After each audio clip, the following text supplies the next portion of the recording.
On Saturday, October 1, 1960, Nigeria got its independence. The country was finally free from the British. However, independence did not come overnight. It was the result of resistance to the British invasion, decades of colonial rule, and years of struggle by courageous leaders and ordinary people alike. This is the full story of how Nigeria walked the long, difficult road to freedom.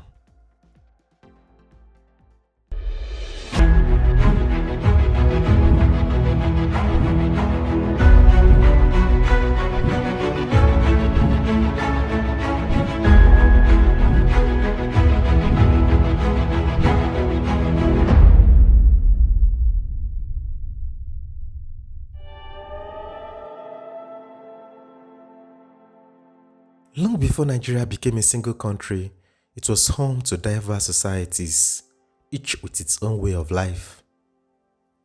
In the north, the Hausa had built thriving city-states such as Kano, Katsina, and Zaria. In the 19th century, these cities became part of the Sokoto Caliphate, an Islamic empire that stretched across the region. The Caliphate had a sophisticated system of governance, with the emirs ruling under the authority of the Sultan of Sokoto. It was also a center of Islamic scholarship, with schools, mosques, and a vibrant culture. In the west, the Yoruba people lived in powerful states such as Oyo, Ife, and Ijebu. The Oyo Empire, in particular, had a strong political structure with the Alaafin at the center, supported by a council of chiefs known as Oyomesi. Further south, the Benin Kingdom flourished, famous for its bronze artworks and highly organized government. Yoruba of Benin ruled with absolute authority, supported by chiefs who oversaw trade, the military, and religious life. In the east, the Igbo people had no kings but lived in self-governing communities. Decisions were made collectively, with elders, age grades, and councils playing important roles. This decentralized system gave the Igbo a strong sense of community participation. Along the coast, towns such as Lagos, Bonny, and Calabar engaged in trade with Europeans, first in slaves and later in palm oil and other goods. These societies were not isolated. They traded with one another and with people as far away as North Africa and Europe. They produced art, developed systems of justice, and created enduring cultures. But their independence would not last forever.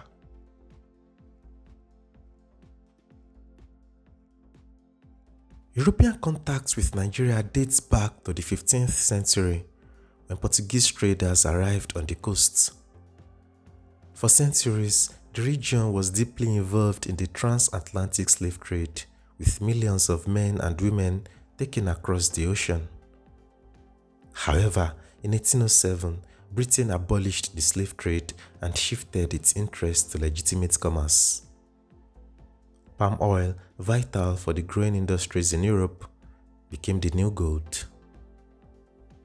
In 1851, the British bombarded Lagos, and 10 years later, in 1861, they annexed the city, claiming it was to stop the slave trade, but also to control commerce.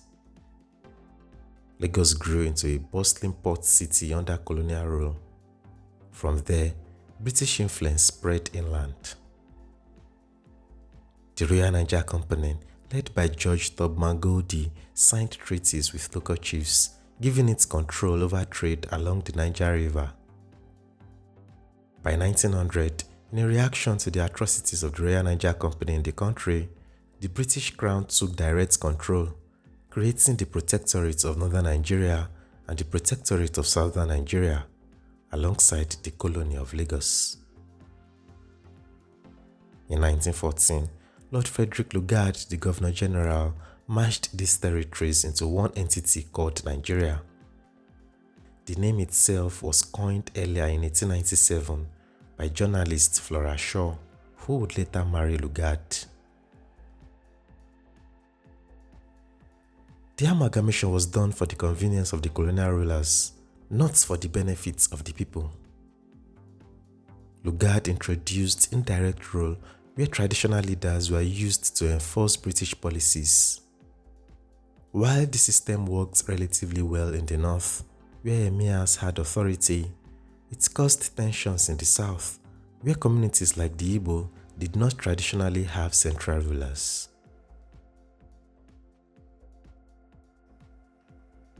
Colonial rule brought new opportunities but also many injustices. The British built roads, railways, and schools, but these were designed to serve their economic interests. Nigerians had little say in how they were governed. Taxes were imposed without representation, land was taken for foreign companies, and traditional rulers who resisted were removed. Yet, the same colonial system that oppressed Nigerians also planted the seeds of resistance. Missionary schools introduced Western education, creating a new class of educated Nigerians. Many studied abroad, in Britain and the United States of America, where they were exposed to the ideas of freedom, democracy, and self-determination. On their return, they began to question why Nigerians should remain subjects of a foreign power. The press became a powerful weapon. Newspapers like the West African Pilots, founded by Nnamdi Azikiwe in November 1937, stirred nationalist feelings, criticized colonial policies, and spread the message of freedom. Writers and journalists used their pens to awaken the people. Workers too played their part. The 1945 general strike, led by Michael Limudu, paralyzed the economy and showed the strength of Nigerian labor. The Enugu massacre of 1949, when colonial police killed striking coal miners, shocked the nation and deepened anger against the government. Ordinary Nigerians were no longer willing to accept injustice silently.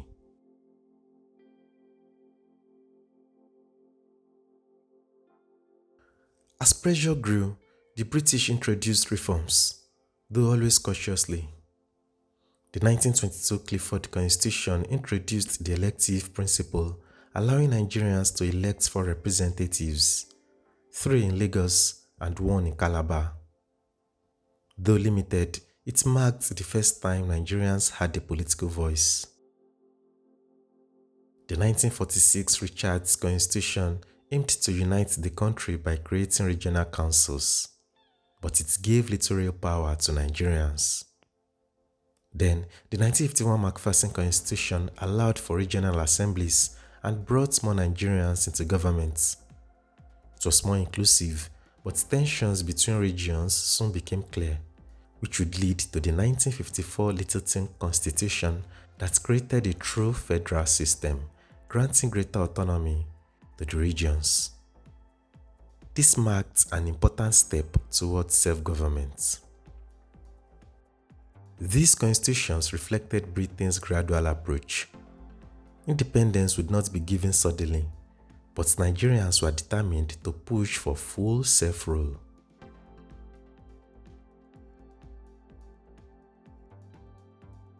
The independence struggle was driven by remarkable leaders who emerged in different regions. Nnamdi Azikiwe, a fiery journalist, orator, and politician of the National Council of Nigerian Citizens (NCNC), inspired millions through his speeches and writings. He became a symbol of hope for many Nigerians. Also, Obafemi Awolowo, the leader of the action group AG Party, championed education, social welfare, and development in the West. Awolowo introduced free primary education in the Western region on January 7, 1955, a landmark achievement. Ahmadu Bello, the Sultan of Sokoto and the leader of the Northern People's Congress (NPC), was courteous but influential. He prioritized the interests of the North while negotiating Nigeria's independence, as was his deputy Abubakar Tafawa Balewa. a teacher turned politician who was known for his diplomacy and calmness. He became Nigeria's first prime minister on August 30, 1957. Though these leaders often disagreed, sometimes bitterly, they shared the common goal of ending British colonial rule in Nigeria.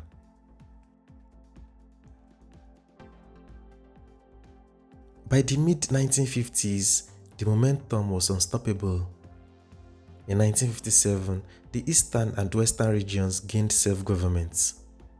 In 1959, the northern region followed. That same year, Nigeria held federal elections to prepare for independence. No single party won outright, so a coalition government was formed with Sir Abubakar Tafawa Balewa as Prime Minister. Finally, on October 1, 1960, Nigeria became independent.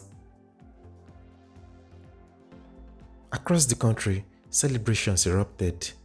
The Union Jack was lowered and the green-white-green flag was raised.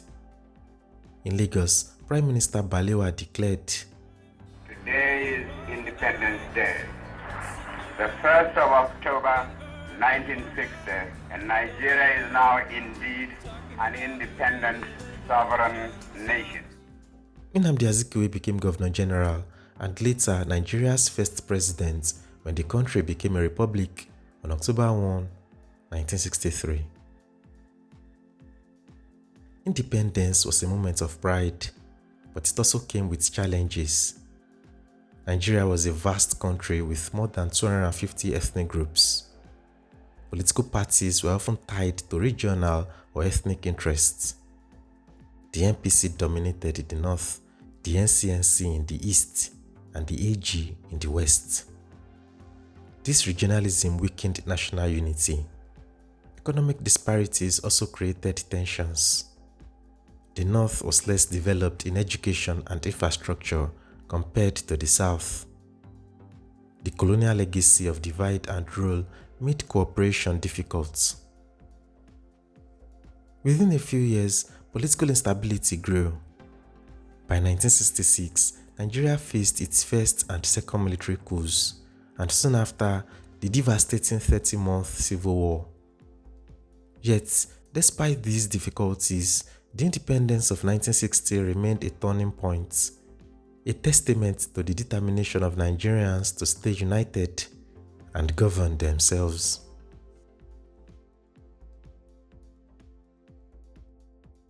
The road to Nigeria's independence was long and difficult. It was marked by resistance, sacrifice, and determination.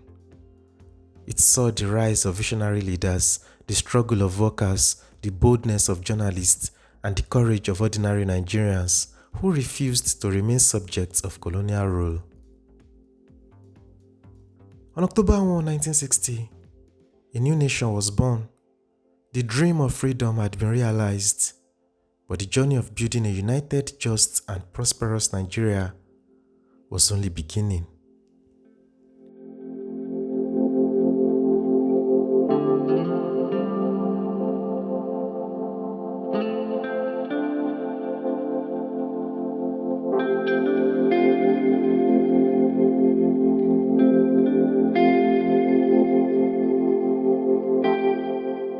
Yet, one cannot help but wonder, did independence truly heal the divisions of the colonial era, or did it merely pass them into Nigerian hands? Have the promises of freedom been fully realized, or are they still waiting to be achieved? And most importantly, as we look back at the sacrifices of those who fought for freedom, what lessons should we carry forward to shape the Nigeria of tomorrow?